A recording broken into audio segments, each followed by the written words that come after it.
Again सबको open invitation join in करिए और बात करना शुरू कर दीजिए, ताकि हमको तो पता नहीं चलता कि कौन बात करना चाहते हैं। जय गुरुदेव जी। सो गुड कि आप ज्वाइन कर पाए। आई नो आपने कहा था कि ये संडे का दिन और टाइम आपके लिए इतना कन्वीनियंट नहीं होता, तो मैं भी आया था जी अभी, फिर मैंने आके ज्वाइन कर लिया। हाँ जी। अच्छा जी, ठीक है ठीक है। तो अब आपके पास अगर टाइम है तो हमें अपना बताइए, बाबा जी के साथ की जर्नी का कैसा शुरुआत हुई। जर्नी की शुरुआत, हाँ मैं आपको बताता हूँ जी। हाँ जी, अब पहले अपने नाम से इंट्रोड्यूस करवा दीजिए ताकि जो। हाँ जी, डॉक्टर अनिल ज्योति हूँ जी, जालंधर का रहने वाला हूँ, और जालंधर में ही फगवाड़ा गेट में मेरा क्लिनिक है, वहां पर मैं प्रैक्टिस करता हूँ। तो 1985 से मैं महाराज जी से जुड़ा हूँ, और इसमें जो बहुत जरूरी बताना ये है, मुझे जोड़ने वाले थे डॉक्टर धर्मपाल जैरत। डॉक्टर जैरत जी, अच्छा जी जी हाँ जी, डॉक्टर जैरत जी मेरे ना क्लास फेलो थे, हम इकट्ठे पढ़े हैं, हमने डिग्री इकट्ठी ली है। उनका क्लिनिक ना रास्ते में पड़ता था, जब मैं गांव में प्रैक्टिस करता था, आज से 40 साल पहले की बात है। तो रास्ते में कभी कभी मैं डॉक्टर साहब के पास रुक जाता था। डॉक्टर साहब को सेवा करने का बहुत शौक था, चाय पिलानी, पकौड़े खिलाने। और एक दिन कहने लगे चलो आपको गुरु जी के दर्शन कराते हैं, संतों के दर्शन कराते हैं। मैंने कहा चलो। रात का समय था। मेरी आवाज साफ आ रही है ना जी? थोड़ी अगर लाउडर हो तो बेटर है, वैसे साफ आ रही है। हाँ जी, अच्छा ठीक है जी, हाँ मैं कर दिया, स्पीकर थोड़ा डाउन था। तो रात का समय था, हम महाराज जी के पास चले गए। वो जिन्होंने देखा हुआ पुराना मंदिर, बड़े महाराज जी की फोटो होती थी, जहाँ अब भी है मंदिर, यही होता था, थोड़ा प्लेटफॉर्म नीचे था, साथ में महाराज जी का एक कमरा हुआ करता। सफेद चादरें बिछाकर महाराज जी ने अपने पास ही बिठा लिया। तो वो पहला दिन था जब हम महाराज जी के पास थे। उसके बाद मैंने बहुत बार सोचा, मैं आपको यकीन से कह सकता हूँ, मेरा क्लिनिक साथ के गांव में था, मतलब हार्डली 1-1.5 किलोमीटर पे। इवनिंग को जब मैंने चलना, तो मैंने सोचना कि मैंने महाराज जी के आश्रम रुकना है। उस समय जो मेन गेट था ना, वो जहाँ इस समय टूटियां लगी हुई हैं बर्तन वाली पानी पीने के लिए, या यहाँ सीढ़ियां चढ़ती ऊपर, वहां होता था गेट, छोटा सा गेट होता था उधर। तो आप यकीन करना कि मेरे 6 महीने निकल गए होंगे लगातार। मैंने रोज सोचना कि रुक के जाना, उससे आधा किलोमीटर आगे जाकर मुझे याद आना कि मैंने तो रुकना था। तो मैं बड़ा हैरान था कि ये मेरे साथ क्या हो रहा है। एक दिन मैंने पक्का ही सोच लिया कि आज रुकना है, या महाराज जी की इच्छा होगी कि आज रुकना है। तो मैं जब अंदर गया तो महाराज जी बिल्कुल गेट के द्वार पे खड़े थे।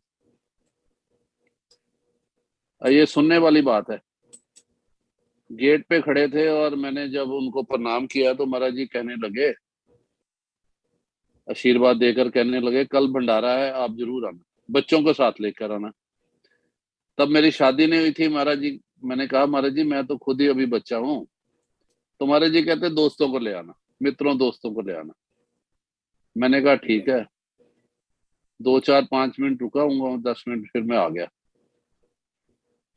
उसके बाद तब ना कभी कभी जिस गांव में मैं प्रैक्टिस करता था, वहां के लोग डेरा ब्यास बहुत जाते थे, और बहुत लोग कहते थे चलो साथ चलो साथ। तो उससे पहले 1-2 बार मैं वहां गया था, नामदान नहीं लिया, मैं गया था वहां देखने की कैसा है। तो उस दिन, अगले दिन, वो संडे था जब महाराज ने कहा कि भंडारे पे आना। मैंने मन में सोचा कि आज सुबह निकलते हैं, छुट्टी करते हैं, पहले ब्यास जाके फिर वापसी पे महाराज जी के पास रुकते हैं। वही काम किया मैंने। अपने एक दोस्त है मास्टर वेद प्रकाश जी, वहां के रहने वाले थे। मैंने कहा सुबह हमने पहले ब्यास जाना है और बाद में हम महाराज जी के जाएंगे। कहते ठीक है। हमने वहाँ ब्यास, वो मेरा लास्ट डे था ब्यास का। मतलब वैसे भी मैं 2-3 बार ही गया हूँ।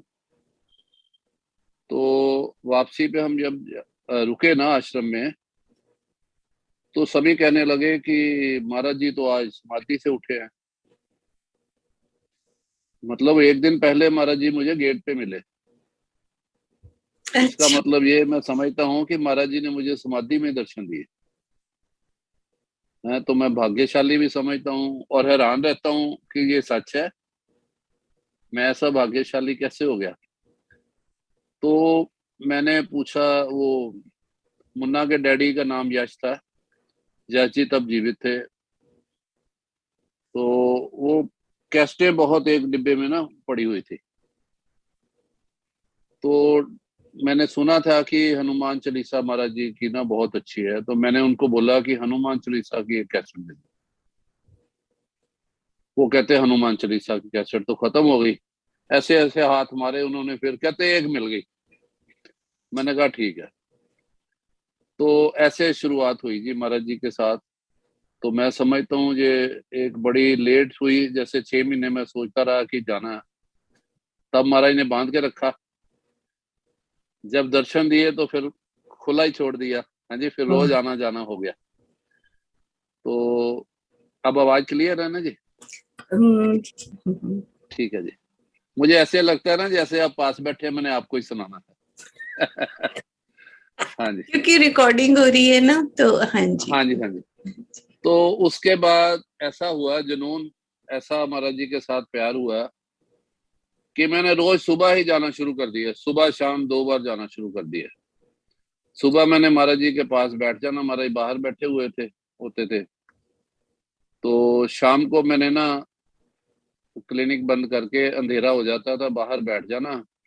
वो स्लैब्स बनी होती थी सीमेंट की।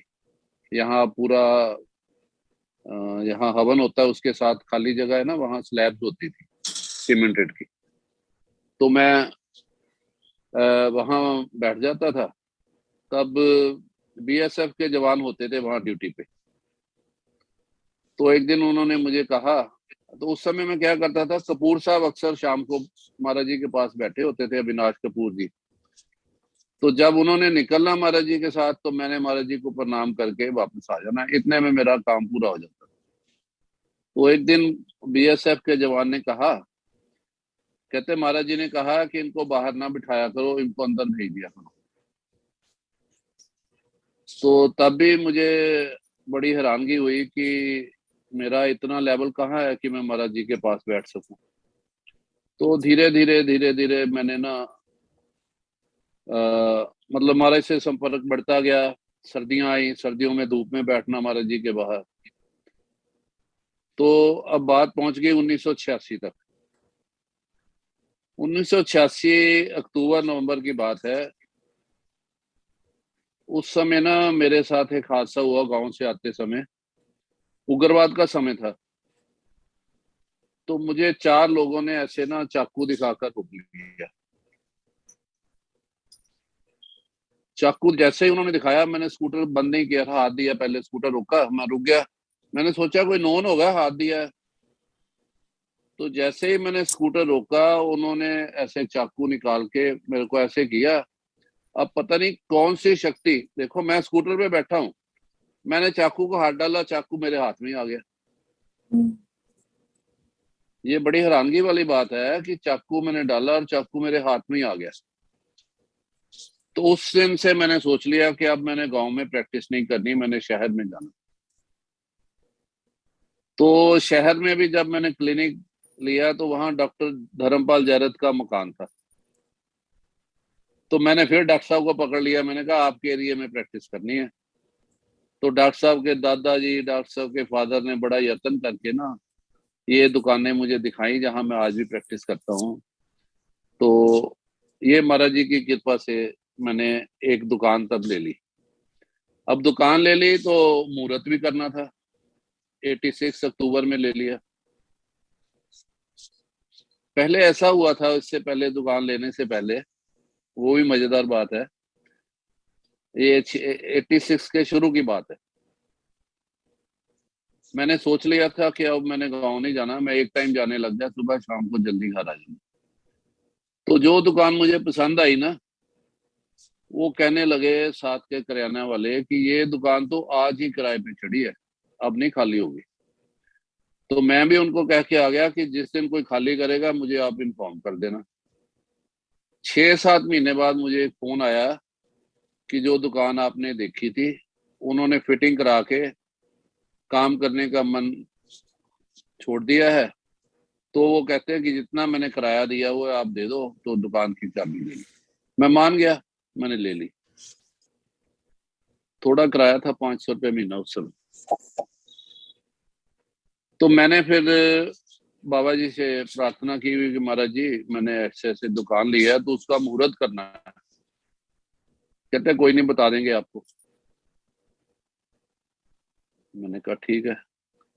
ये नवंबर गया, दिसंबर गया, जनवरी गई, फरवरी गई, मार्च गई, अप्रैल गई, मई भी गया, जून भी चला गया। मेरे घर वाले कहते तू तो पागल हो गया, मुफ्त का किराया भरी जा रहा है, महाराज जी तो तेरा मुहूर्त निकालते ही नहीं। तो 1 जुलाई को ना महाराज जी ने बोला मुझे, खिड़की में से बैठे हुए थे जहां, कहते इधर आना, कहते परसों आपका मुहूर्त है। मैंने कहा महाराज जी कुछ सामान ही नहीं तैयार हुआ। कहते सब हो जाएगा, 2 या 3 दिन पहले कहा। तो एक ही आदमी ने 2-3 दिन में, मैं आज भी सोचता हूँ कि वो एक लक्कड़ का कारीगर इतनी जल्दी बना नहीं सकता है। उसने 2 तारीख शाम तक काम पूरा कर दिया। तो महाराज जी कहते मैं सुबह आऊंगा, 10 मिनट के लिए रुकूंगा और आपकी दुकान का मुहूर्त हो जाए। तो यकीन करना कि हम बाद में पहुंचे, महाराज जी पहले पहुंचे हुए थे। हाँ। क्योंकि महाराज जी पंक्चुअल शुरू से ही बड़े हैं, हमें पता नहीं था, मैं तो तब नया था, तो हमें आदत है लेट होने की। घर के थे साथ में, सब लेट हो गए। और महाराज 10 मिनट नहीं, पूरा हवन होने के बाद आशीर्वाद सबको दिया परिवार को। तो तब से ना जी, वो महाराज जी की कृपा से सब काम हो रहा है। अब और किसी से कुछ सुनिए, मैं अगली यात्रा थोड़ी, और किसी से कुछ सुनिए, मैं अगली यात्रा थोड़ी इससे आगे की बाद में बताता हूँ। ठीक है जी।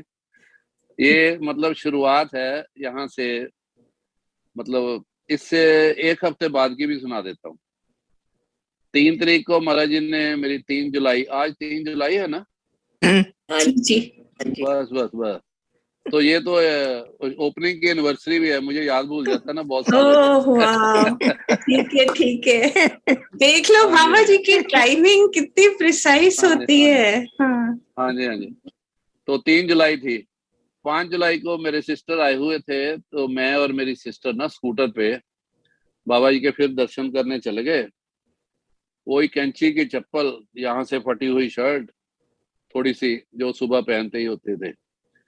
तो मेरी सिस्टर साथ थे। महाराज कहते विमल जी, विनय जी के फादर है ना, विमल अरोड़ा जी थे, अब उन वो नहीं रहे। कहते विनय जी, इनको ना साईंदास शर्मा जी के घर ले जाओ और उनको बोलो जो लड़का देख ले।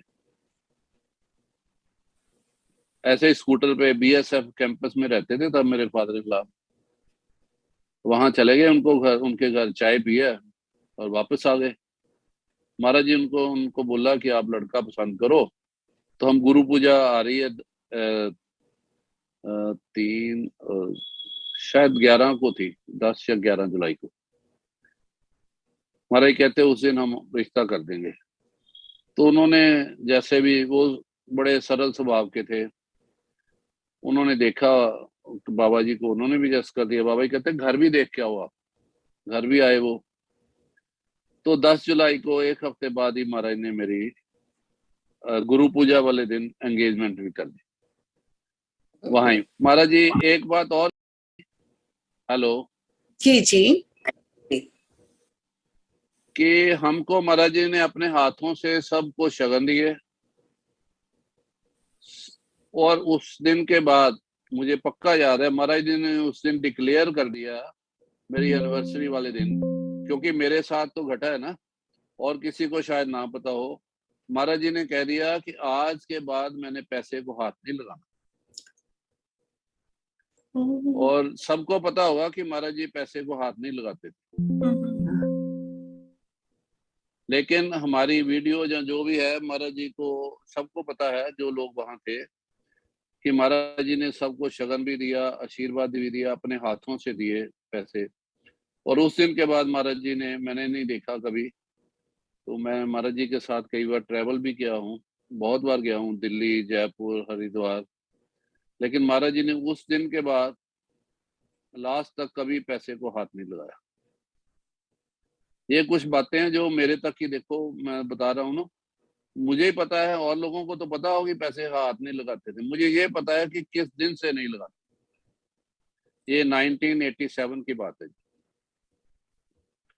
और इसी दौरान ऐसे ही ना, वो मैंने बताया आपको कि वो बीएसएफ के जवान जिसने मुझे बताया था कि महाराज जी ने कहा अंदर आ जा करो, तो मैंने उनसे अनुरोध किया कि महाराज जी से मैंने नामदान लेना है। तो तब डर लगता था इतनी बात करने में भी। उन्होंने पूछा, महाराज जी ये कहते हैं कि नामदान लेना, कहते महाराज जी कहते कोई नहीं, आ जाए, सुबह आ जाओ। चले गए, तो बस महाराज जी ने नामदान भी दे दिया था 87 में। 87 में महाराज जी ने मुझे क्लिनिक की ओपनिंग की। 87 में ही 10 दिन बाद महाराज जी ने एंगेजमेंट कर दी। और एंगेजमेंट वाले दिन ही पंडित जी को बोला कि पंडित जी शादी का मुहूर्त भी निकाल दो। तो 17 नवंबर की महाराज जी ने शादी भी रख दी। मैंने कहा महाराज जी मेरे पिताजी नहीं है। कहते मैं आपका पिता हूँ, पिता की मिलनी भी मैं करूंगा। और ऐसा ही किया महाराज जी ने। तो बहुत मैं समझता हूँ कि मेरा सौभाग्य है, और आज का दिन भी विशेष है। आज का दिन भी विशेष है। एक तो ये मैंने बताया एनिवर्सरी है, दूसरी आज सुबह महाराज जी ने मुझे दर्शन दिए सपने। और वो उस समय भी, आज भी सुबह मेरे साथ डॉक्टर जयरथ ही थे। देखो कैसी बनी बात, मुझे सारा सपना तो नहीं याद। यहाँ आजकल शिवालय है ना, हेलो जी जी, हाँ जी, हाँ, यहाँ आजकल शिवालय है। शिवालय के पास डॉक्टर जयरथ खड़े हैं, और महाराज जी की ऐसा मुझे लगा, एक फोटो है जैसे आपने पीछे लगाई है, और फोटो में से ना एक छोटी आयु का महाराज जी का स्वरूप निकल के आया। उसके बाद एक और स्वरूप आया। तो मैंने कहा ये फोटो तो मतलब फ्रेम्ड है, इसमें से महाराज जी कैसे निकल आए। इतना करते हुए मैंने महाराज जी को प्रणाम किया, और मेरा सपना, अब उसके बाद का मुझे याद नहीं है, मेरा ख्याल सपना यहाँ तक ही था। तो मैंने उठने के बाद भी मुझे याद नहीं था। तो आज का दिन बड़ा भाग्यशाली है जी, आप सभी के दर्शन भी हो गए और मुझे याद भी आ गया इसी बहाने। तो बहुत बहुत धन्यवाद जी, आपने ये बहुत अच्छा मौका दिया हमने कि हम यहाँ अपनी बात भी रख सकें, दूसरों की बात भी सुन सकें, सत्संग कर सकें, बड़ों का आशीर्वाद ले सकें। हाँ जी, धन्यवाद धन्यवाद। नमस्कार जी, नमस्कार जी, प्रणाम जी, प्रणाम जी, जय गुरु। मुझे आपसे एक क्वेश्चन पूछना है। आप पहली बारी जब बाबा जी के पास गए, जब डॉक्टर जयरथ ने आपको कहा कि संतों के पास लेके जाते हैं, तब आपका माइंडसेट कैसा था? आप क्या सोचते थे कि संत मेरा कौन होते माइंडसेट हैं? नहीं, मेरा माइंडसेट में कभी भी कुछ किसी के ना, मेरा माइंडसेट एक नॉर्मल सा रहता है। मेरी अवस्था शुरू से ही ना, छोटे होते से ऐसी रही है कि मैंने कभी किसी चीज में जल्दबाजी, हाथ डालने की, आगे होने की कोशिश नहीं की। और यहाँ तो उल्टा था, मैं पीछे बैठता था, महाराज जी आवाज बुलाकर अंदर आगे बुला देते थे। मैं बाहर बैठता था, महाराज जी अंदर बुलाते थे। मतलब ऐसा बहुत अच्छा लगा। अच्छा क्या लगा, उन्होंने खुद ही अच्छा बना दिया। हाँ जी, कई कुछ, बहुत कुछ कर दिया महाराज जी ने। तो अच्छा गोइंग परिवार बैक दे टू दिया। योर चाइल्डहुड, कि कभी आपको ऐसा लगता था कि मैं कभी संतों के पास जाऊं, या ऐसा एक स्पिरिचुअल बेंट ऑफ माइंड ऐसा था? शुरू से ये था कि अच्छी सोसाइटी जो है ना, जो अच्छे संस्कार, उनका असर जरूर पड़ता है। मैंने देखा बचपन से ही मेरी जो संगत थी, जहाँ पढ़ाई वाले लड़के थे, उनके साथ रही है कि डॉक्टर बनना है, अच्छा पढ़ना है। तो कभी खेल कूद की बजाय ना ज्यादा ध्यान पढ़ाई की तरफ रहा है, और इन्हीं चीजों का ज्यादा असर है। कुछ लोग भी जो संपर्क में रहे, मतलब संत तो नहीं थे, जो मतलब जैसे जी का आशीर्वाद मिला। मेरे पिताजी की मृत्यु तब हो गई थी जब मैं 8-9 साल का हुआ। ओ। तो इन चीजों का बहुत असर होता है कि हमने अब कुछ बनना है। तो यही था जी। बाकी वो तो एक ऐसी आजू होती है, उस समय आदमी सोचता भी नहीं कि मैंने गुरु धारण करना है। बहुत लोग बहुत लेट गुरु धारण करते हैं। तो उस समय की आयु में गुरु का मिलना और महाराज जी जैसे महान संत का मिलना मैं सौभाग्य समझता हूँ।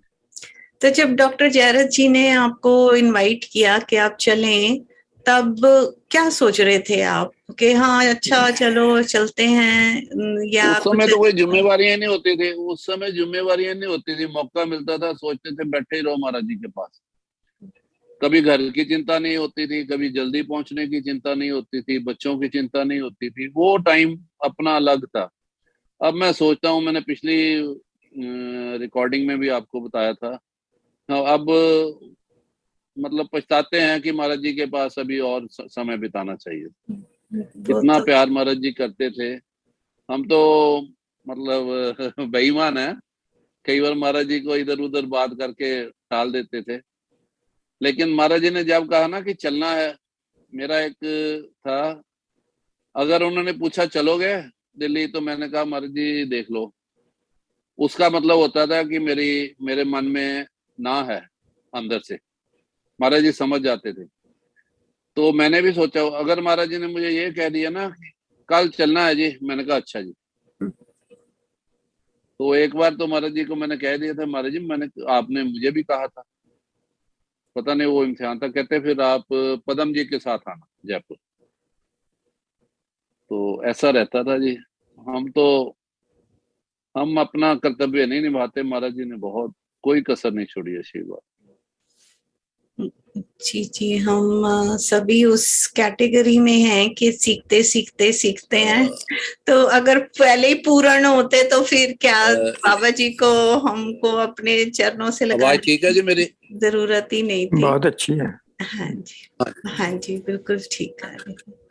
मैं लेके जा रही हूँ एक्चुअली पीछे, पहले दिन जब आप जा रहे थे तब आपके उस माइंड दिन में क्या था? क्योंकि उस मैंने दिन सब का ना बहुत डिफरेंट स्टोरीज मुझे सुनी है। कईयों ने बोला मुझे बिल्कुल कोई इंटरेस्ट नहीं था और मुझे तो जैसे जबरदस्ती लेके जा रहे हैं, या नहीं, जैसे मुझे कि ना जैसे महाराज जी कहते होते हैं कि आपको पता होना चाहिए, जब किसी आप द्वार में प्रवेश करते हैं ना, तो आप में अंदर प्रवेश करते ही चेंज आए तो समझो कि हम आ गए परमात्मा के द्वार पे। अच्छा। तो उस समय महाराज जी के पास बैठकर मुझे बहुत शांति और बहुत आनंद की अनुभूति हुई है। जैसे कहते हैं ना एक सपने की तरह। अब वो लंबा समय हो गया, कितने साल हो गए, 86 14 भाई 36 ईयर्स हो गए। वो भाव भी हम शायद प्रकट नहीं कर सकते या बता नहीं सकते, लेकिन इतना जरूर है कि वो बड़ा एक शांत वातावरण, पूरी सफेद चादरें, मुझे याद है महाराज जी के सफेद वस्त्र, बहुत ही अच्छा लगा। महाराज जी ने चाय भी पिलाई हमको, प्रसाद भी दिया। इतना ही याद है जी मुझे। उसके बाद तो बस सुबह शाम एक दिन ऐसा हुआ कि मैं ना एक दिन नहीं गया महाराज जी के पास। हाँ जी, एक दिन मैं महाराज जी के पास नहीं गया तो अगले दिन महाराज जी बैठे आसन पे, कहते कहाँ रहते हो भाई? मैंने कहा महाराज जी मैं तो कल ही नहीं आया। महाराज जी का क्या जवाब था, कहते मुझे तो ऐसे लगता है जैसे महीनों बीत गए। मतलब इतना प्यार महाराज जी करते थे। उस समय मेरी रेगुलरिटी जो बहुत थी, सुबह शाम जाता था। सुबह हवन पे भी हम निकल जाते थे 4:30 5 बजे 6 बजे। महाराज जी ने हमारा इंतजार करने के बाद हवन पे बैठते थे कि वो भी लोग आने वाले हैं। मैं, विमल जी, 3 4 लोग और, सर्दियां हो या गर्मियां हो, हम रोज जाते थे, ऑलमोस्ट डेली जाते थे।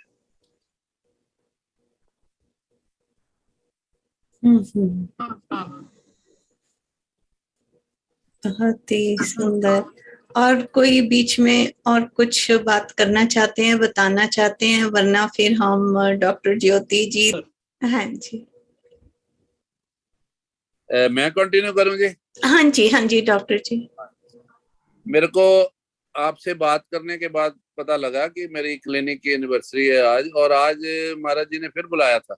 मैं आश्रम जाकर है कि बाबा जी, ये कितने एविडेंस हमको बारी बारी मिलते हैं ना कि बाबा जी पूरा उनके हिसाब से, टाइमिंग के हिसाब से चल रहा है। बात ये है ना कि हम समझने लग जाते हैं कि बाबा जी हमारे दोस्त ही हैं, कोई बात नहीं, जो जैसे मर्जी कर लो, थोड़ा इधर उधर भी कर लो, कोई धोखा भी दे दो, झूठ भी बोल लो, हम लोग हैं ऐसे। मैं ये नहीं कहता कि और कोई होगा।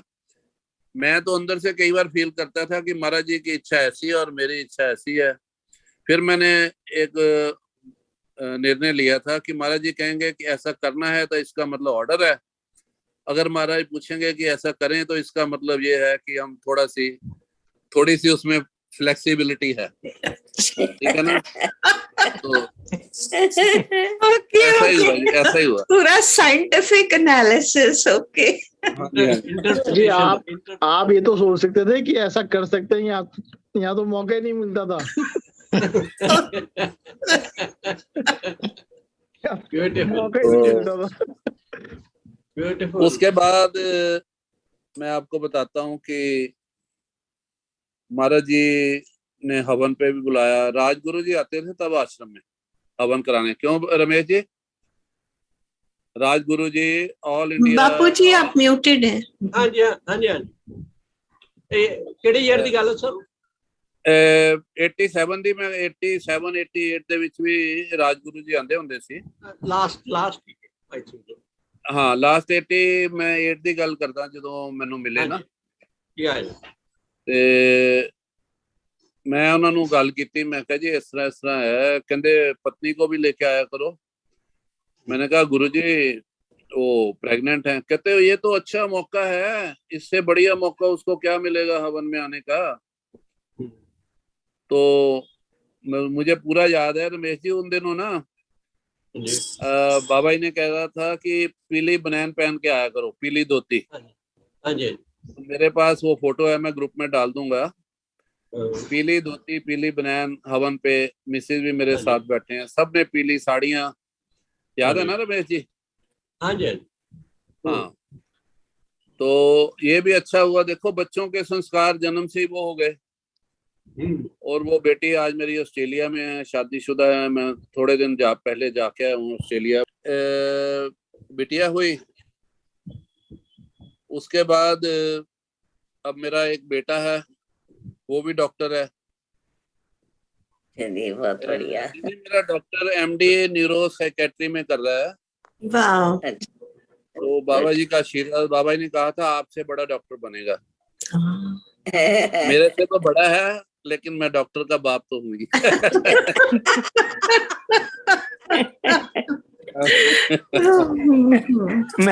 मैं भी डॉक्टर का बाप हूँ, मेरे से बड़ा है। बधाई हो जी आप। जी।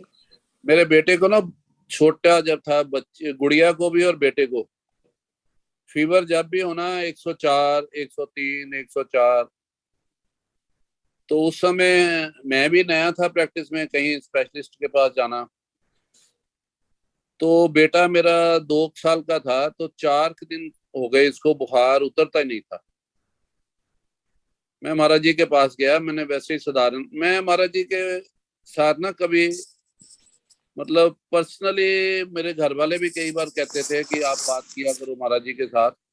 मैं बैठ के आ जाता था, मैंने कभी बात नहीं की, क्योंकि महाराज सब खुद ही समझ लेते थे। ये मेरा मतलब 100% विश्वास है कि महाराज जी ने लिखा भी था कि गुरु के पास बैठना हो तो चुप करके बैठ जाओ, वो मन की सब बात जानते हैं, मौन से बैठो। तो फिर भी हम तो पारिवारिक हैं, संसारिक हैं, हमें अपनी बातों पे होता ही है। मैंने महाराज जी को बता दिया कि महाराज जी बेटे को बुखार बड़ा तेज है। महाराज जी कहते हो जाएगा ठीक।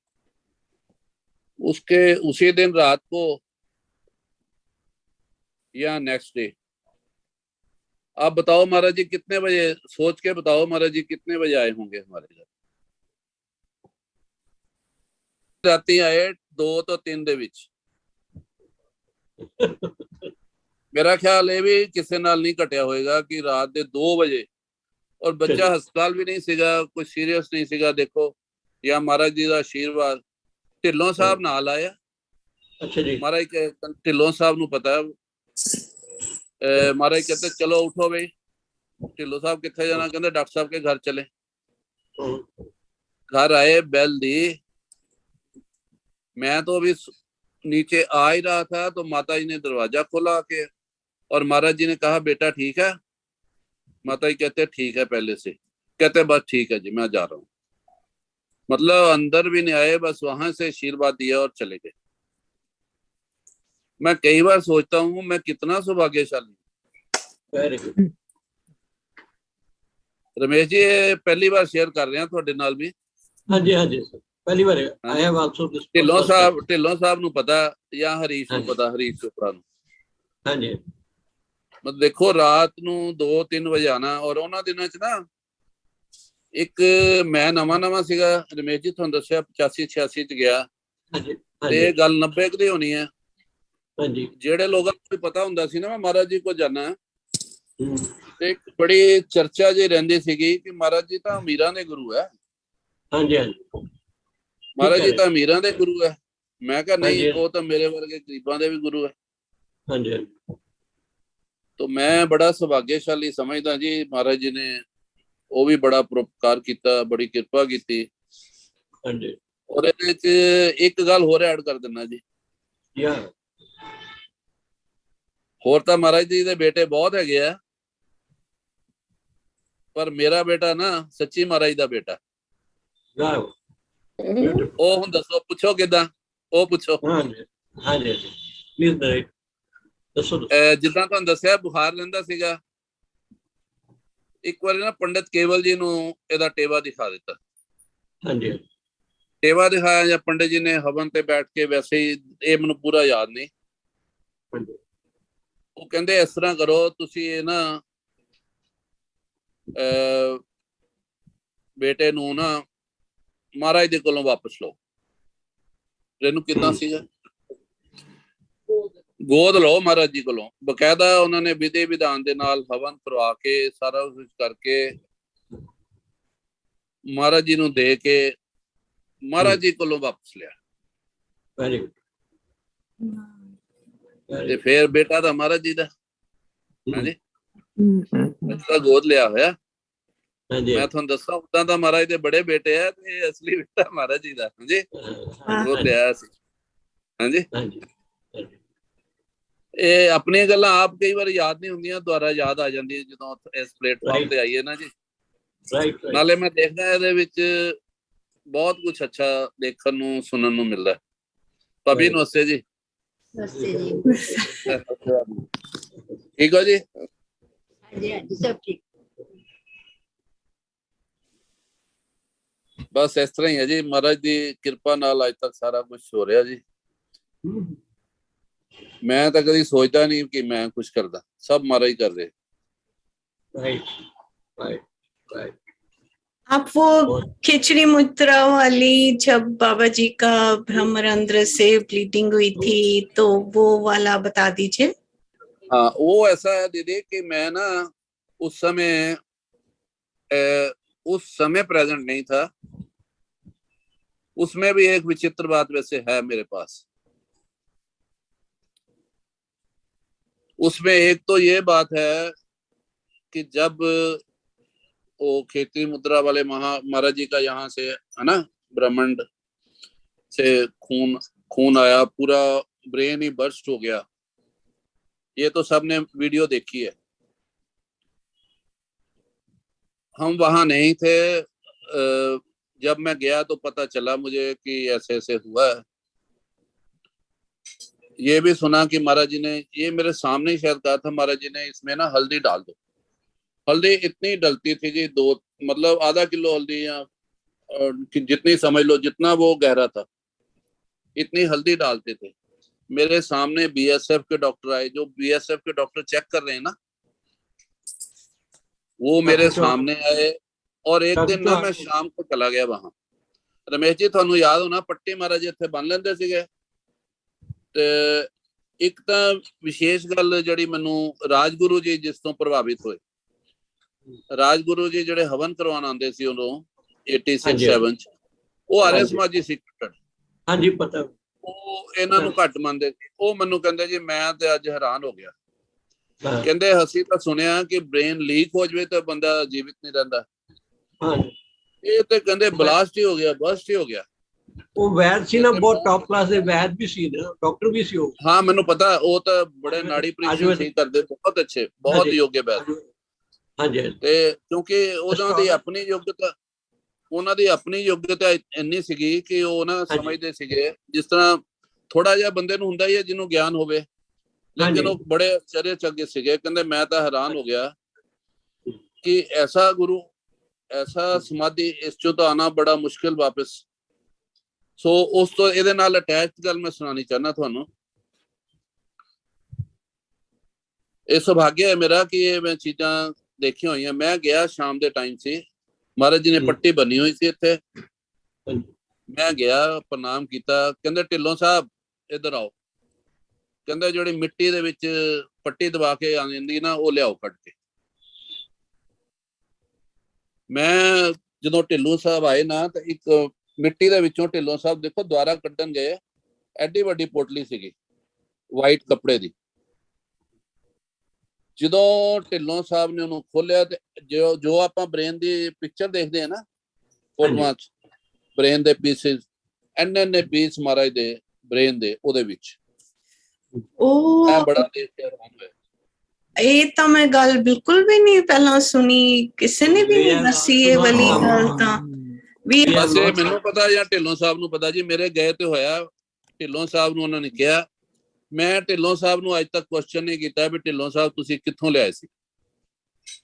ਮੈਂ ਤਾਂ ਦੇਖ ਕੇ ਹੀ ਦੰਗ ਰਹਿ ਗਿਆ, ਹੈਰਾਨ ਰਹਿ ਗਿਆ ਵੀ ਇੰਨੇ ਪੀਸ ਬ੍ਰੇਨ ਦੇ, ਜਿਹੜੀ ਆਪਾਂ ਫੋਟੋ ਦੇਖਦੇ ਹੁੰਦੇ ਏਦਾਂ ਬਣੇ ਹੋਏ ਦੀ, ਉਹ ਪੂਰੇ ਪੀਸਿਸ ਮਹਾਰਾਜ ਦੇ ਉਹਦੇ ਵਿੱਚ ਸੀ।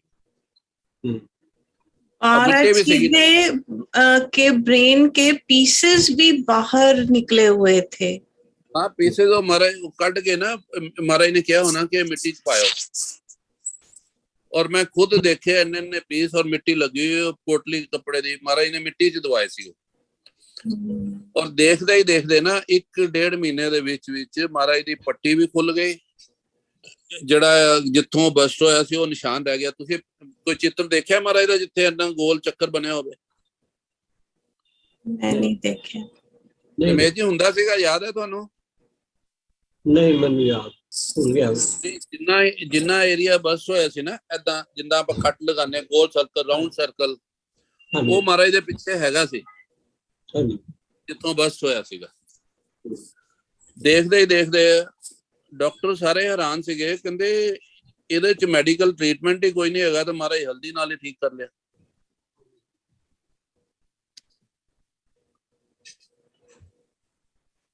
तो ऐसे संतां दा मिलना तो बड़ा ही दुर्लभ है जी।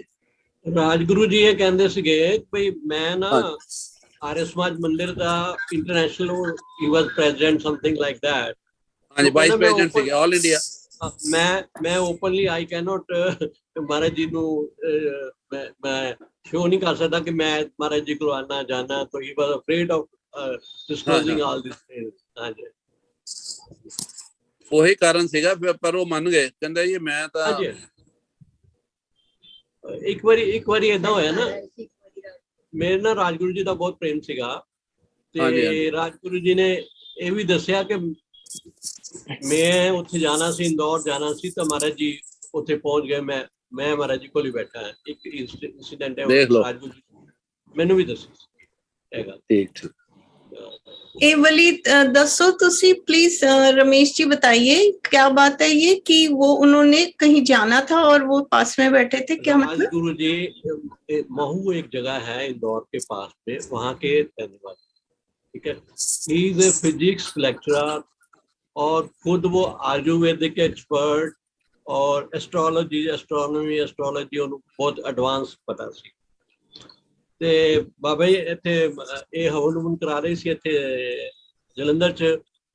रोज कहन बाबा जी चला जाओ, कहते नहीं रहने दो आप आज रुक जाओ। तो इन्होंने रोक लिया और उत्थे उन्हां दी हाजिरी उत्थे बाबा जी ने उत्थे भर दी। देख लो। ओके ओके, एज हिम, ठीक है। ਇਹ ਰਾਜਗੁਰੂ ਜੀ ਨੂੰ ਦੱਸੀ ਸੀ ਗੱਲ। ਕਿਸੇ ਵੀ ਰੂਪ ਚ ਕਿਤੇ ਵੀ ਆ ਸਕਦੇ ਜੀ, ਠੀਕ ਹੈ ਨਾ ਜੀ ਬਾਬਾ ਜੀ। ਹਾਂਜੀ। ਉਹ ਦੀਦੀ ਤੁਸੀਂ ਇਹ ਪੁੱਛ ਰਹੇ ਸੀ ਨਾ ਖੇਚਰੀ ਮੁਦਰਾ ਚ ਮੈਂ ਪ੍ਰੈਜ਼ੈਂਟ ਹਾਂ। ਜੀ ਜੀ ਹੈਲੋ ਜੀ। तो बाबा जी ने ना एक दिन मेरी ड्यूटी लगाई, कहते कोई डॉक्टर तुसी भी लैके आओ मेरा चेकअप करन सारा। तो ਜਿਹੜੀ ਲਾਸਟ ਵੀਡੀਓ ਦੇ ਵਿੱਚ ਮੇਰੀ ਫੋਟੋ ਆਂਦੀ ਹੈ ਨਾ ਉਹਦੇ ਵਿੱਚ, ਹਾਂਜੀ, तो ਉਹ ਉਦੋਂ ਹੈਗੀ ਕਿ ਡਾਕਟਰ ਰਾਜੇਸ਼ ਸ਼੍ਰੀ ਨੂੰ ਮੈਂ ਜਲੰਧਰ ਤੋਂ ਨਾਲ ਲੈ ਕੇ ਗਿਆ, ਸਾਰਾ ਕੁਝ ਚੈੱਕਅਪ ਕੀਤਾ, ECG ਕੀਤੀ, ਸਭ ਕੁਝ ਕੀਤਾ। ਉਹ ਕਹਿੰਦੇ ਬਿਲਕੁਲ ਓਕੇ ਹੈ ਸਾਰਾ ਕੁਝ। ਤੇ ਇੱਕ ਮੈਂ ਹੋਰ ਸੁਣਾ ਦਿੰਦਾ ਜੀ ਸਮਾਧੀ ਦੇ ਵਿੱਚ ਮਹਾਰਾਜ ਜੀ ਦੀ ਗੱਲ। करा जी अगली गल? बिल्कुल प्लीज। हाँ जी। महाराज जी समाधि जयपुर रमेश जी याद है किहड़े संच लगाई सी? उदों कच्चा हुंदा सी जयपुर वाला आश्रम कच्चा हुंदा सी, मिट्टी वाला, टूटियां लगियां हुंदी। 1992 में लगाई थी। हाँ जी हाँ जी, बस 1992 में ना हम जयपुर गए गाड़ी करके, यहाँ से इनोवा गाड़ी। तो हमारी गाड़ी हो गई लेट।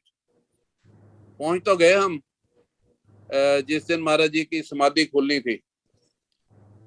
तो उस दिन क्या हुआ कि जैसे ही हम वहां पहुंचे ना, जैसे ही वहां पहुंचे फिर ढिल्लों साहब कहते खन्ना साहब और डॉक्टर ज्योति की ड्यूटी अंदर है। खन्ना साहब को जानते हैं ना ये, जिन्होंने प्रेस सी महाराज जी कई पुस्तकें भी छापी। हाँ जी, मेरे सामने क्लिनिक के सामने ही उन्होंने घर से। हाँ जी बिल्कुल। ਤੇ ਢਿੱਲੋਂ ਸਾਹਿਬ ਕਹਿੰਦੇ ਤੁਹਾਨੂੰ ਮੈਂ ਲੱਭੀ ਜਾਂਦਾ, ਕਹਿੰਦੇ ਤੁਸੀਂ ਕਿੱਥੇ ਹੈਗੇ ਹੋ? ਅਸੀਂ ਕਿਹਾ ਹੁਣੇ ਪਹੁੰਚੇ ਹਾਂ। ਕਹਿੰਦੇ ਤੁਹਾਡੀ ਡਿਊਟੀ ਅੱਜ ਅੰਦਰ ਹੈ ਸਮਾਧੀ ਖੋਲਣ ਦੇ ਟਾਈਮ ਤੇ। ਹਾਂਜੀ। ਹੁਣ ਮੈਂ ਇਹ ਵੀ ਅੱਜ ਤੱਕ ਕੁਐਸਚਨ ਨਹੀਂ ਕੀਤਾ ਢਿੱਲੋਂ ਸਾਹਿਬ ਨੂੰ ਕਿ ਢਿੱਲੋਂ ਸਾਹਿਬ ਕਿਹਨੇ ਲਾਈ ਸੀ ਡਿਊਟੀ। ਮੈਂ ਤੁਹਾਨੂੰ ਕਿਹਾ ਨਾ ਮੈਂ ਕਦੀ ਕੁਝ ਪੁੱਛਿਆ ਨਹੀਂ, ਮੈਨੂੰ ਤਾਂ ਗੋਲਡਨ ਓਪਰਚੁਨਿਟੀ ਮਿਲੀ, ਮੈਂ ਉੱਤੇ ਵੀ ਕੁਐਸਚਨ ਕਰਾਂ। ਹਾਂਜੀ, ਇਹ ਤੁਸੀਂ ਕਹੋਗੇ ਮੈਂ ਪੁੱਛ ਲਵਾਂਗਾ, ਮੈਂ ਨਹੀਂ ਅੱਜ ਤੱਕ ਪੁੱਛਿਆ। ਪੁੱਛਣਾ ਚਾਹੀਦਾ ਹੈ। ਯੈਸ, ਦੈਟ ਵਿਲ ਮੇਬੀ ਹੋਰ ਉਹਦੇ ਚੋਂ ਇੰਟਰਸਟਿੰਗ ਸਟੋਰੀਜ਼ ਮਿਲਣਗੀਆਂ ਸਾਨੂੰ। ਹਾਂਜੀ ਦੀਦੀ, ਇਸ ਤਰ੍ਹਾਂ ਹੈਗਾ ਕਿ ਇੱਕ ਵਾਰੀ ਮੇਰੀ ਜਲੰਧਰ ਵੀ ਮੇਰੇ ਮਨ ਦੀ ਇੱਛਾ ਹੋਈ ਕਿ ਮੈਂ ਨਾ ਕੋਈ ਲੰਗਰ ਚ ਡਿਊਟੀ ਦੇਵਾਂ। ਤੇ ਮੈਨੂੰ ਅਵਿਨਾਸ਼ ਜੀ ਨੇ ਕਿਹਾ ਅਗਲੇ ਦਿਨ ਸਵੇਰੇ, ਕਹਿੰਦੇ ਡਾਕਟਰ ਸਾਹਿਬ ਤੁਹਾਡੀ ਲੰਗਰ ਚ ਡਿਊਟੀ ਹੈ ਅੱਜ। ਉਦੋਂ ਮੈਂ ਇਹ ਸੁਣਦਾ ਹੁੰਦਾ ਸੀ ਕਿ ਮਹਾਰਾਜ ਨਾ ਪਰਚੀਆਂ ਭੇਜਦੇ ਬਾਹਰ ਆਪੇ ਹੀ ਸਮਾਧੀ ਚ ਬੈਠੇ ਬੈਠੇ ਕਿ ਇਸ ਦੀ ਇਹ ਡਿਊਟੀ ਹੈ, ਇਸ ਦੀ ਇਹ ਡਿਊਟੀ ਹੈ। ਇਸ ਗੱਲ ਦਾ ਤੁਹਾਨੂੰ ਪਤਾ ਦੀਦੀ? ਨਹੀਂ ਜੀ ਨਹੀਂ। ਮਹਾਰਾਜ ਜੀ ਨੇ ਮੈਸੇਜ ਲਿਖ ਕੇ ਮੈਸੇਜ ਭੇਜ ਦਿੰਦੇ ਸੀ। ਹਾਂਜੀ ਹਾਂ, ਲਿਖ ਕੇ ਮੈਸੇਜ ਭੇਜਦੇ ਸੀਗੇ। ਹਾਂ ਦੇਖੋ ਸਮਾਧੀ ਚ ਬੈਠੇ ਔਰ ਲਿਖ ਕੇ ਮੈਸੇਜ ਆ ਗਿਆ। ਮੇਰੇ ਮਨ ਚ ਸ਼ਰਧਾ ਹੋਈ, ਮੇਰੇ ਮਨ ਚ ਇੱਕ ਮਤਲਬ ਗੱਲ ਆਈ, ਵਿਚਾਰ ਆਇਆ ਕਿ ਮੈਂ ਵੀ ਕੱਲ ਲੰਗਰ ਚ ਜਾਵਾਂ। ਤੇ ਮੈਨੂੰ ਅਵਿਨਾਸ਼ ਜੀ ਨੇ ਕਹਿਤਾ, ਕਹਿੰਦੇ ਕੱਲ ਤੁਹਾਡੀ ਲੰਗਰ ਚ ਡਿਊਟੀ ਹੈ। ਇੱਕ ਇਹ ਤੇ ਦੂਸਰੀ ਗੱਲ ਮੈਂ ਪੂਰੀ ਕਰ ਦਵਾਂ ਜੈਪੁਰ ਵਾਲੀ। ਨਹੀਂ, ਮੈਂ ਥੋੜਾ ਐਡ ਕਰ ਦਿੰਦਾ। ਉਹ ਇਹ ਤੇ ਮਹਾਰਾਜ ਜੀ ਮੈਸੇਜ ਦਿੰਦੇ ਸੀਗੇ, ਪਰੰਤੂ ਐਟ ਦਾ ਸੇਮ ਟਾਈਮ ਜਦੋਂ ਸੰਗਤ ਉੱਥੇ ਬੈਠੀ ਹੁੰਦੀ ਸੀ ਤਾਂ ਮਿਸ਼ਰੀ ਦਾ, ਮੇਵਿਆਂ ਦਾ ਪ੍ਰਸ਼ਾਦ ਦਿਖਦਾ ਸੀਗਾ ਸ਼ਾਇਦ। ਹਾਂ, ਇਹ ਮੈਂ ਨਹੀਂ ਦੇਖਿਆ, ਤਾਂ ਨਾ ਹੀ ਤੁਸੀਂ ਸਾਡੇ ਲਈ ਸੰਭਾਲ ਕੇ ਰੱਖਿਆ ਰਮੇਸ਼ ਜੀ, ਕੱਲੇ ਕੱਲੇ ਖਾ ਲਓ।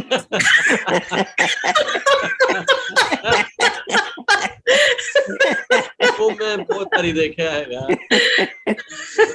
ਮੈਂ ਕਿਹਾ you might be remembering that thing, that's why ਨਹੀਂ, ਜਦੋਂ ਗੱਲਾਂ ਹੋਣੀਆਂ ਨਾ, ਮੈਂ ਦੀਦੀ ਨੂੰ ਕਿਹਾ ਸੀ ਕੱਲੇ ਕਦੀ ਨਾ ਬੁਲਾਈਓ, ਗੱਲ ਨਹੀਂ ਹੁੰਦੀ। ਮੈਂ ਕਿਹਾ એનર્ਜੀ ਮਿਲਦੀ ਹੈ, ਜਿੱਦਾਂ ਬਾਪੂ ਜੀ ਕੋਲੋਂ ਮਿਲ ਰਹੀ ਹੈ, ਦੀਦੀ ਵੱਲੋਂ ਮਿਲ ਰਹੀ ਹੈ। ਤੋਂ ਇਸ ਤਰ੍ਹਾਂ ਦਾ ਪ੍ਰਸ਼ਾਦ ਤੇ ਮਹਾਰਾਜ ਨੇ ਕਈ ਵਾਰ ਸਾਨੂੰ ਵੀ ਦਿੱਤਾ ਸੀ। ਸੋਚਦੇ ਜੇਬ 'ਚ ਹੀ ਹੁੰਦਾ ਮਹਾਰਾਜ ਦੇ। ਮਹਾਰਾਜ ਜੀ ਨੇ ਇਸ ਤਰ੍ਹਾਂ ਪਾਕਟ 'ਚ ਹੱਥ ਪਾਣਾ, ਏਦਾਂ ਬੁੱਕ ਭਰਨੀ ਦੇ ਦੇਣਾ। ਇਹ ਨਹੀਂ ਵੀ ਮੈਨੂੰ, ਮੇਰੇ ਤੋਂ ਬਾਅਦ ਫਿਰ ਦੂਸਰੇ ਨੂੰ ਏਦਾਂ ਹੀ, ਫਿਰ ਇਸ ਤਰ੍ਹਾਂ ਹੀ। ਇੱਕ ਵਾਰ ਲੇਖੀ ਸਾਹਿਬ ਆਏ ਸੀਗੇ, ਲੇਖੀ ਸਾਹਿਬ ਆਏ ਹੋਏ ਸੀ ਤੇ ਉਹਨਾਂ ਦੇ ਬੱਚਿਆਂ ਨੂੰ ਨਾ ਮਹਾਰਾਜ ਅੰਦਰ ਬੈਠੇ, ਜਿੱਥੇ ਹੁਣ ਭੈਣ ਜੀ ਦਾ ਆਸਨ ਹੈ ਨਾ, ਉੱਥੇ ਮਹਾਰਾਜ ਨੀਚੇ ਬਹਿੰਦੇ ਹੁੰਦੇ ਸੀਗੇ। ਤੇ ਲੇਖੀ ਸਾਹਿਬ ਦੇ ਬੱਚੇ ਆਏ ਸੀਗੇ, ਮੈਂ ਨਾਮ ਸੁਣਿਆ ਸੀ, ਲੇਖੀ ਸਾਹਿਬ ਹੈਗੇ ਦੋ ਬ੍ਰਦਰਸ ਹਨਾ ਜੀ। ਉਹਨਾਂ ਦੇ ਬੱਚੇ ਆਏ ਤੇ ਮਹਾਰਾਜ ਨਾ ਇਸ ਤਰ੍ਹਾਂ ਕਰਕੇ ਜੇਬ ਵਿੱਚੋਂ ਆਪਣੇ ਬੈਠੇ ਦੋਨੋਂ दोनों आईपीएस ਸੀਗੇ ना, दोनों ਹਾਂਜੀ IPS ਹਾਂਜੀ। ਅਫਸਰ ਸੀ। ਉਹ ਮਹਾਰਾਜ ਬੈਠੇ ਬੈਠੇ ਕੀ ਕਰਦੇ ਪਏ ਸੀਗੇ, ਏਦਾਂ ਜੇਬ 'ਚ ਹੱਥ ਪਾਉਂਦੇ ਸੀ, ਨਵੇਂ ਨਵੇਂ ਨੋਟ ਕੱਢ ਕੇ ਬੱਚਿਆਂ ਨੂੰ ਦੇ ਰਹੇ ਸੀਗੇ। ਇੰਨੀ ਦੇਰ 'ਚ ਮੈਂ ਵੀ ਪਹੁੰਚ ਗਿਆ। ਉਦੋਂ 10 ਰੁਪਏ ਦੀ ਵੀ ਬੜੀ ਵੈਲਿਊ ਹੁੰਦੀ ਸੀ ਰਮੇਸ਼ ਜੀ, ਜਿੱਦਾਂ ਅੱਜ 100 ਰੁਪਇਆ ਹੈ ਨਾ ਜੀ। ਤੋ ਮਹਾਰਾਜ ਜੀ ਨੇ ਉਹ ਨਵਾਂ ਨੋਟ ਇੱਕ 10 ਰੁਪਏ ਦਾ ਮੈਨੂੰ ਵੀ ਦਿੱਤਾ, ਉਹ ਮੇਰੇ ਕੋਲ ਹੈਗਾ ਹਲੇ। ਤੇ ਮੈਂ ਉਹ ਗੱਲ ਆ ਕੇ ਨਾ ਫਗਵਾੜਾ ਗੇਟ ਦੇ ਕੋਲ ਇੱਕ ਮੇਰੇ ਗੁਰੂ ਜੀ ਸੀਗੇ, ਡਾਕਟਰ ਸਾਹਿਬ ਜਿਹੜੇ ਮੈਨੂੰ ਪੜ੍ਹਾਉਂਦੇ ਸੀ, ਉਹਨਾਂ ਦੇ ਕਲੀਨਿਕ ਤੇ ਮੈਂ ਚਲਾ ਜਾਂਦਾ ਸੀ, ਕੁਝ ਸਿੱਖਣ ਨੂੰ ਮਿਲਦਾ ਸੀ ਉੱਥੇ। ਉਹਨਾਂ ਨੂੰ ਪਤਾ ਸੀ ਕਿ ਮੈਂ ਮਹਾਰਾਜ ਜੀ ਕੋਲ ਜਾਣਾ। ਉੱਥੇ ਬੈਠੇ ਬੈਠੇ ਮਹਾਰਾਜ ਦੀ ਗੱਲ ਹੋ ਗਈ, ਤੇ ਨਾਲ ਨਾ ਉੱਥੇ ਇੱਕ ਚੋਪੜਾ ਜੀ ਤੇਲ ਵਾਲੇ ਸੀਗੇ।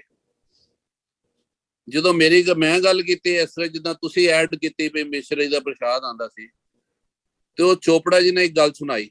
ਕਹਿੰਦੇ ਡਾਕਟਰ ਸਾਹਿਬ ਧਿਆਨ ਨਾਲ ਸੁਣਿਓ, ਕਹਿੰਦੇ ਬਾਬਾ ਜੀ ਦੀ ਚਰਚਾ ਬੜੀ ਸੁਣੀ ਹੋਈ ਸੀਗੀ, ਤੇ ਸਾਡੇ ਬੱਚੇ ਕਹਿੰਦੇ ਬਾਬਾ ਜੀ ਨੂੰ ਕਿ ਮਹਾਰਾਜ ਜੀ ਪੈਸੇ ਦਿਓ, ਮਹਾਰਾਜ ਜੀ ਪੈਸੇ ਦਿਓ, ਮਹਾਰਾਜ ਜੀ ਪੈਸੇ ਦਿਓ। ਤੇ ਮਹਾਰਾਜ ਜੀ ਨੇ ਕੀ ਕਿਹਾ ਉਹਨਾਂ ਨੂੰ? ਦਿੱਤੇ ਹੋਗੇ ਰਮੇਸ਼ ਜੀ? ਉਹ ਤਾਂ ਹਰ ਕੰਪਲਾਈਂਸ ਕਰ ਦਿੰਦੇ ਸੀ ਮਹਾਰਾਜ, ਮੈਨੂੰ ਸੋ ਫਾਰ ਆਈ ਨੋ। ਦੂਸਰੇ ਦੀ ਮਨ ਦੀ ਗੱਲ ਨੂੰ ਪਹਿਲਾਂ ਸਮਝ ਕੇ ਫਿਰ ਉਹ ਇੱਕਦਮ ਕੰਪਲਾਈ ਕਰਦੇ। ਉਹ ਕਹਿੰਦੇ ਮਹਾਰਾਜ ਜੀ ਨੇ ਕੀ ਕਿਹਾ ਬੱਚਿਆਂ ਨੂੰ ਕਿ ਬਾਹਰ ਬ੍ਰਿਕਸ਼ ਦੇ ਨਾਲ ਲੱਗੇ ਹੋਏ ਲਾ ਲਿਆਓ, ਜਿਹੜੇ ਛੋਟੇ ਛੋਟੇ ਪੇੜ ਹੁੰਦੇ ਸੀ ਨਾ। ਹਾਂਜੀ ਹਾਂਜੀ। ਤੇ ਕਹਿੰਦੇ ਬੱਚੇ ਸਾਡੇ ਗਏ ਔਰ ਬ੍ਰਿਕਸ਼ ਦੇ ਨਾਲੋਂ ਹੀ ਲਾ ਕੇ ਲਿਆਏ, ਕਹਿੰਦੇ ਬੱਚੇ ਤੋੜ ਕੇ ਲਿਆਏ। वाह, ये मैं फर्स्ट टाइम सुन रही है कि महाराज जी ने वो बिल्कुल ट्रू करती जी, कहते भी पेड़ ते थोड़ी लगे होंगे हैं पैसे, ते महाराज जी ने बिल्कुल पेड़ ते ही पैसे लगवाते। ਇਹ ਮੈਂ ਪਿੱਛੇ ਜੇ ਵੀ ਤੁਹਾਨੂੰ ਇੱਕ ਵੀਡੀਓ ਮੈਂ ਅਸੀਂ ਬੈਠੇ ਸੀ ਗਰੁੱਪ 'ਚ, ਤੇ ਉਹ ਜਿਹੜਾ ਇਨਕਮ ਟੈਕਸ ਵਾਲੀ ਗੱਲ ਸੁਣਾਈ ਸੀ ਕਿਸੇ ਨੇ, ਕੀ ਨਾਮ ਹੈ ਭਾਈ ਸਾਹਿਬ ਦਾ?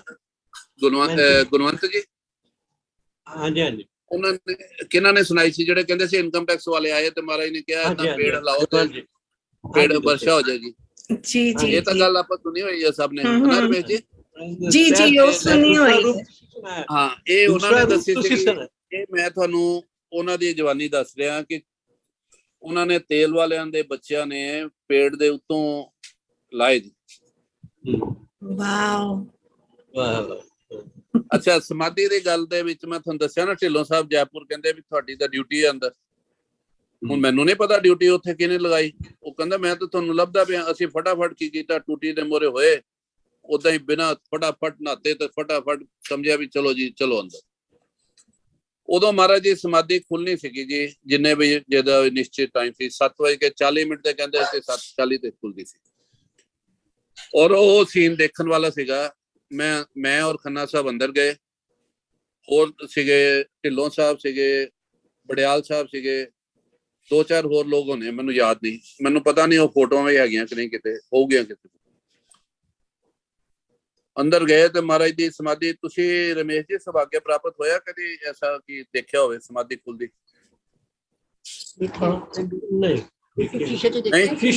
शीशे जो देखी है, अंदर नहीं। हाँ, शीशे जो देखी है, शीशे जो खुलती देखी है ना।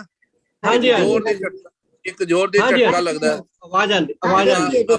अपने ग्रुप च भी पिछे महाराज दे कीर्तन दे विच बैठे बैठे हाँ जी लगी समाधि, झटका लगा बड़ी जोर दी।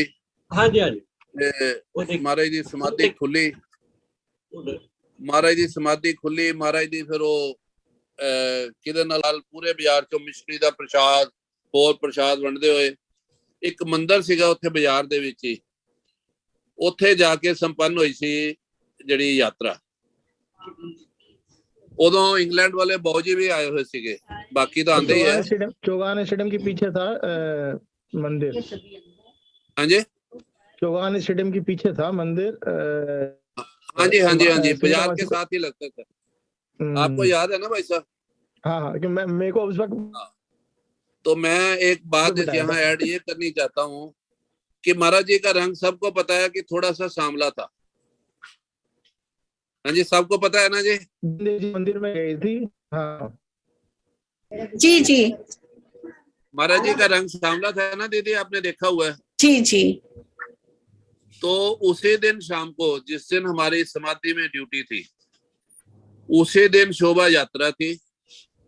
महाराज जी ने शोभा यात्रा निकाली और जब वो आसन पर बैठे, मैं पास बैठा हुआ था, तो मेरे मन से 2 शब्द निकले। मैंने कहा महाराज जी आज तो आपका रंग ये इंग्लैंड वाले बाबूजी से भी गोरा है। और वाकई में वो महाराज जी की एक फोटो है, मैं ग्रुप में डाल दूंगा, जिसमें महाराज जी ने लाल पूरे गुलाल हार पहने हुए हैं और पूरा एकदम गोरा चेहरा। मैंने महाराज जी को जब ये कहा ना, महाराज जी आपका रंग बाबूजी से गोरा है। इंग्लैंड वाले बाबूजी बहुत गोरे थे, देखे हुए हैं आपने? मैंने नहीं मैंने देखे हुए हैं, मैंने देखे हुए हैं।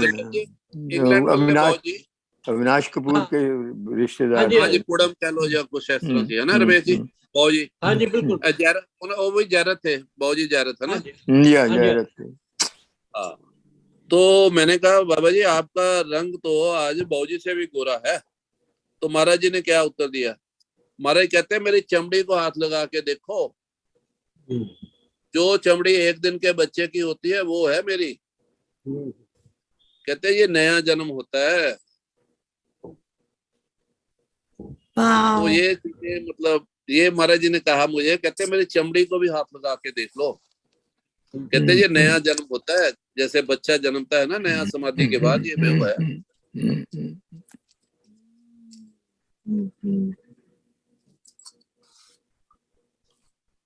मतलब बॉडी एकदम से रिन्यू जैसे हुई। आप तो मैं अभी तक डाइजेस्ट नहीं कर पा रही हूँ, मतलब पूरा एसिमिलेट नहीं की आपकी बात कि उनके ब्रेन के पार्ट्स निकले हुए थे। बिल्कुल बिल्कुल बिल्कुल। समाधि के बाद पूरा ब्रह्मरंध्र फटा हुआ था। हम वीडियो में तो हमें सिर्फ ब्लीडिंग दिखाई देती है, पर ब्रेन के पार्ट्स निकले हुए हैं और वो पूरा 1-1.5 महीने के अंदर पूरा रिकवर हो गया। मैंने देखा हुआ है जी, और आज तक ये बात मैंने किसी से शेयर नहीं की। मैं कुछ बातें हूँ, ये आज का सपना है ना जो मैंने आपका सुनाया, महाराज जी के दर्शन हुए।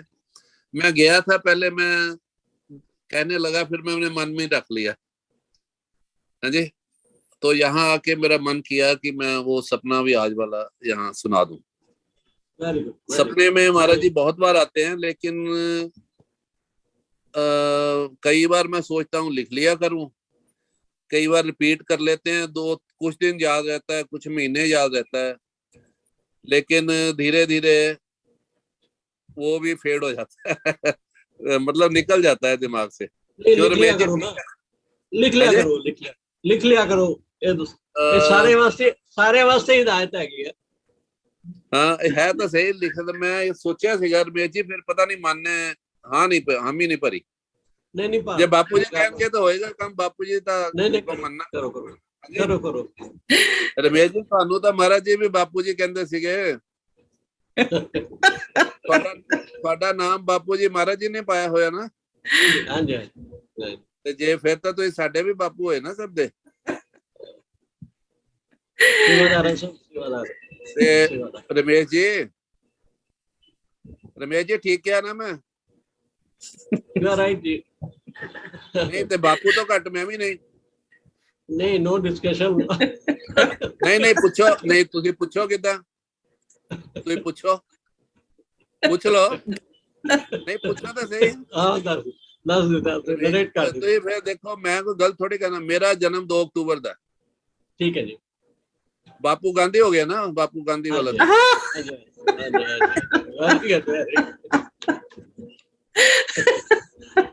उदा तो मैं थोड़ा मुकाबला नहीं कर सकता, लेकिन मैं बापू गांधी नहीं क्यों नहीं। अच्छा होर अगली गल भी सुन लो, मेरे बेटे का जन्म भी 2 अक्टूबर का। वेरी नाइस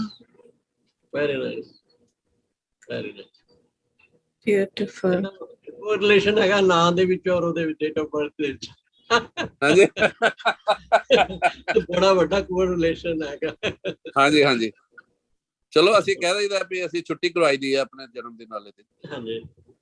हां जी अच्छा, थोड़ी आपकी बात पूरी हो गई थी कि आपको की ड्यूटी लगी थी और आप अंदर गए, तो मैंने बताया जितना मुझे याद है। महाराज जी की धीरे धीरे समाधि खुली, मतलब वो सीन देखने वाला था जी। सुना था मैंने कि ऐसा होता है, हाँ जी सर। उससे पहले सुना था कि बहुत धीरे धीरे महाराज जी की समाधि खुलती है, फिर महाराज जी जो कहो वही बोलते हैं। शायद मेरे मन में कभी विचार आया होगा, महाराज ने ड्यूटी लगा दी। हाँ वो वही महाराज जी बोलते हैं। तो सूक्ष्म विचार को भी पकड़ लेते थे। हाँ जी। एक बार महाराज जी ने मुझे कहा, कहते आजकल मैं पता क्या कर रहा हूँ। मैंने कहा बताओ महाराज जी। कहते जो लोग सब घर में बैठे हैं ना, मैं उनको देखता हूँ क्या कर रहे हैं। कहते आजकल मैं ये कर रहा हूँ। आजकल हम फिर सोचते हैं कि हम तो चोरी कर सकते हैं, दरवाजा बंद। वो हमेशा ही देख रहे होते हैं। हाँ, हाँ।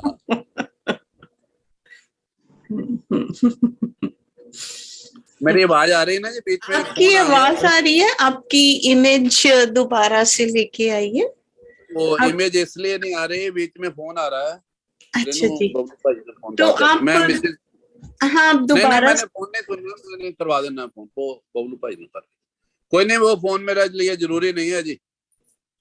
ठीक है जी। पर वैसे भी अगर आप डिस्कनेक्ट होके दोबारा से जुड़ सकते हैं, फिर वो रीसेट हो जाए। ठीक है, नहीं हो गया। Okay okay. फोन आज तो एनिवर्सरी है। बाबा जी ने पूरा 3 जुलाई की हाँ जी हाँ जी अरेंजमेंट कराई है। और फिर आ गई। मैं कॉल लेके दोबारा आता हूँ जी। ठीक है जी, ठीक है। हाँ जी। कितनी बातें उन्होंने पता नहीं होने दी हैं। ऐसा मेडिकली को पॉसिबल ही नहीं हो सकता कि ब्रह्मरंध्र फट जाए। और डॉक्टर्स भी बोल रहे हैं कि सिर्फ ब्लीडिंग नहीं हो रही थी, वो बिल्कुल स्कल फट गया था। और अब इन्होंने एक और नई बात उसमें ऐड करी कि ब्रेन के पार्ट्स भी निकल चुके थे।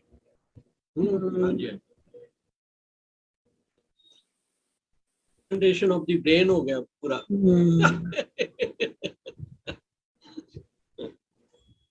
रिप्लांटेशन ऑफ द ब्रेन हो गया। जी जी जी, ब्रेन ट्रांसप्लांट।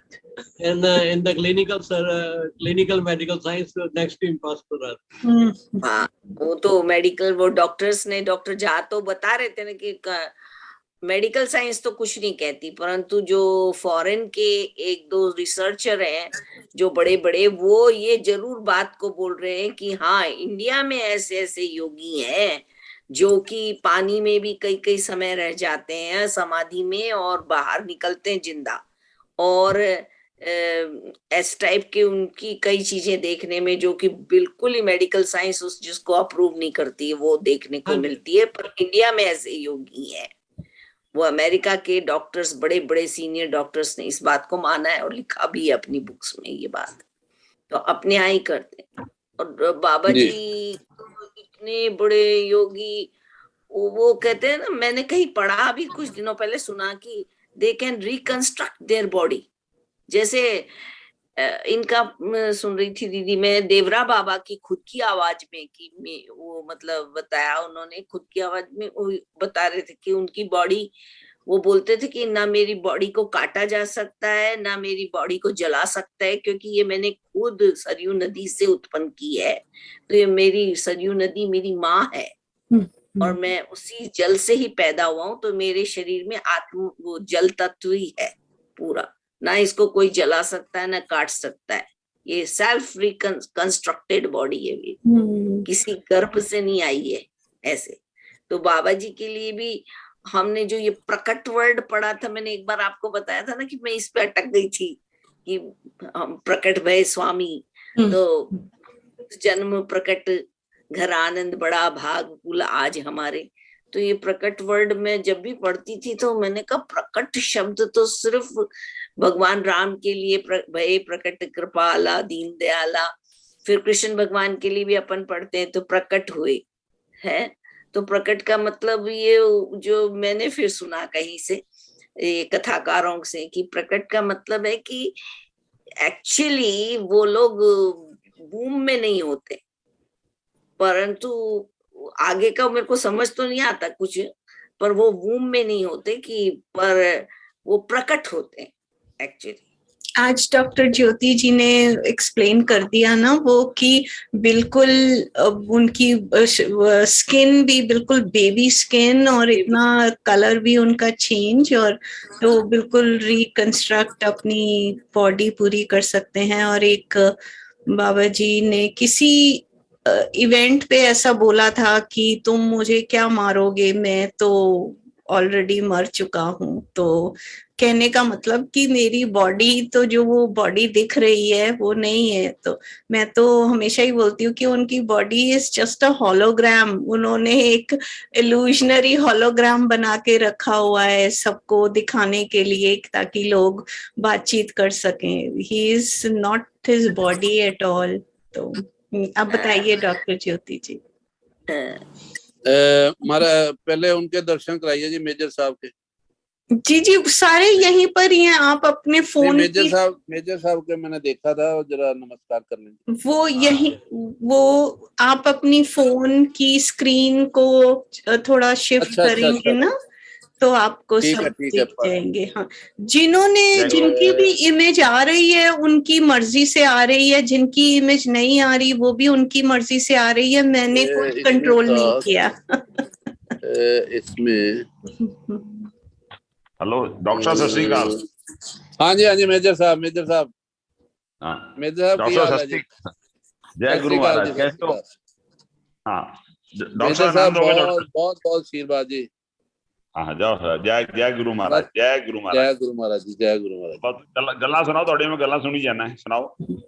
नहीं गल्लां ਤੁਸੀਂ ਸੁਣਾਓ। ਗੱਲਾਂ ਤੇ देखो भंडार ਤੁਹਾਡੇ ਕੋਲ ਹੈ, ਮੇਰੇ ਕੋਲ ਤਾਂ ਥੋੜੀਆਂ ਗੱਲਾਂ ਹੈ। ਉਹ ਬਾਬਾ ਜੀ ਦੀ ਮਹਿਮਾ ਤੁਹਾਡੇ ਕੋਲ ਬਹੁਤ ਹੈ ਡਾਕਟਰ ਸਾਹਿਬ, ਬਹੁਤ ਹੈ ਤੁਹਾਡੇ ਕੋਲ, ਬਹੁਤ ਜ਼ਿਆਦਾ। ਨਹੀਂ ਬਸ ਇਹ ਸੀਗਾ ਕਿ ਮੇਜਰ ਸਾਹਿਬ ਤੁਸੀਂ ਦੇਖਿਆ ਹੋਣਾ, ਮੈਂ ਬਹੁਤਾ ਅੱਗੇ ਨਹੀਂ ਸੀ ਹੁੰਦਾ, ਬਸ ਮਹਾਰਾਜ ਜੀ ਦੇ ਚਰਨਾਂ 'ਚ ਰਹੀਦਾ ਸੀ ਔਰ ਮਹਾਰਾਜ ਜੀ ਅੱਗੇ ਰੱਖ ਲੈਂਦੇ ਸੀ ਆਪੇ। ਉਹ ਡਾਕਟਰ ਸਾਹਿਬ ਤੁਸੀਂ ਬਾਬਾ ਜੀ ਦੇ ਲਵਲ ਬੁਆਏ ਹੋ, ਲਵਲ ਬੁਆਏ ਐ ਤਾਂ ਤੁਹਾਨੂੰ ਇੱਕ ਨਾਲ ਲਾ ਕੇ ਰੱਖਦੇ ਸੀ ਬਾਬਾ ਜੀ। ਔਰ ਪਰ ਇੱਕ ਮੇਰੇ ਮਨ ਦੀ ਇੱਛਾ ਰਹਿ ਗਈ। ਮੇਜਰ ਸਾਹਿਬ, ਮਹਾਰਾਜ ਜੀ ਕਈ ਵਾਰ ਡਾਂਟਦੇ ਹੁੰਦੇ ਸੀ ਨਾ। ਹਾਂ ਯਾਦ ਹੈ?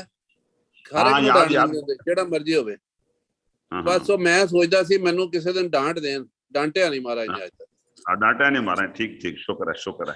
ਮੇਰੇ ਨਾ ਨਹੀਂ, ਮੇਰੇ ਮਨ ਦੀ ਇੱਛਾ ਸੀਗੀ ਕਿ ਮੈਨੂੰ ਡਾਂਟਣ। ਮੇਰਾ ਪੋਰਸ਼ਨ ਲੈ ਲਓ ਨਾ ਤੁਸੀਂ। ਹਾਂਜੀ, ਮੇਰੇ ਵਾਲਾ ਪੋਰਸ਼ਨ ਲੈ ਲਓ ਤੁਸੀਂ। ਦੇਖੋ ਗੱਲ ਸੁਣੋ, मेवे बदाम कल्ले मैं पास ऑन कर देता हूँ। मेरे वाला ले लो। नहीं, तेरे को कुछ नहीं पड़ी भाई। विक्रम भाई आप म्यूटेड हो। आपके शायद आपके हिस्से की सारी डांट विक्रम भाई को पड़ गई है। नहीं सारे सब नु जिन्हां नाल महाराज ने प्यार करते सी ना, डांट देंदे हुंदे सी। ओए इधर आ, क्या करता है, इतनी लेट आया, कहाँ रह गया था। मतलब वो कहते सी ना, महाराज एक डांटन ते आशीष हुंदी है, उन्हां दा आशीर्वाद हुंदा। आशीर्वाद ते बहुत रहा, लेकिन मैं डांट दे आशीर्वाद तो वंचित रह गया। नहीं डॉक्टर, तुहाडे आशीर्वाद बहुत है, बहुत आशीर्वाद, बड़ा आशीर्वाद है। हां तां ही तुसीं जुड़े। मेजर साहब, सारे गुरु भाइयों दा बहुत मैं ऋणी है, तुसीं मैनूं इत्थे जोड़िया। मैं तो बहुत सुभाग्यशाली है, ये भी एक आशीर्वाद है सब दा। और जो तुसीं गल्लां दसदे हो, जोर नाल समझाने हो, इन्ना जोर पाने हो महाराज दे सिमरन लई, ਅਸੀਂ तो कर ही नहीं सकते। ओए बाबा जी प्रेरणा जो डॉक्टर साहब, सब बाबा जी प्रेरणा, सब बाबा जी है तो उन्हां दी प्रेरणा। हाँ मेरे को डॉक्टर साहब इत्थे मतलब सज्जन मित्र मेरे को आउंदे रहंदे ने। अच्छा जी। ते एक उन्हां च मैनेजर ने, he is retired manager from a bank जी। ते ओ सारे मेरी उम्र दे ने, ओ मेरे नालों भी 4 साल वड्डे ने ओ जी। ते उन्होंने नामदान के होर संतां तो लिया वा ते यूरोप वगैरह सारा घूमे ने। अमरनाथ यात्रा, कैलाश यात्रा, चार धाम यात्रा, हेमकुंट साहब, बद्रीनाथ और सारे, हाँ जिन्हें अपने त्रिपुरी बाला और मथुरा वृंदावन सारे उन्होंने। तो उन्होंने बैठा गल्लां बातां होईयां। तो आ जिहड़ी गल मैं आपदे मूँह आपदी गल कर नहीं सकता, पर आंदे उन्हें थोड़ी है आपदी अख बनी भी। आंदे ये आप नहीं बोल रहे, आप में से गुरु महाराज बोल रहे हैं। ये आपकी वाणी नहीं है। ये बिल्कुल ठीक, बिल्कुल ठीक। हाँ ये आप मेजर साहब ये गल बिल्कुल सही है, बिल्कुल सही है। तो बाबा जी ने डॉक्टर साहब बड़ी कृपा की भी है, मैं उन्होंने कृपा बयान नहीं कर सकता, सिर्फ बैठ के अखा चो हंसू वगा सकता, बस दैट्स अबाउट ऑल।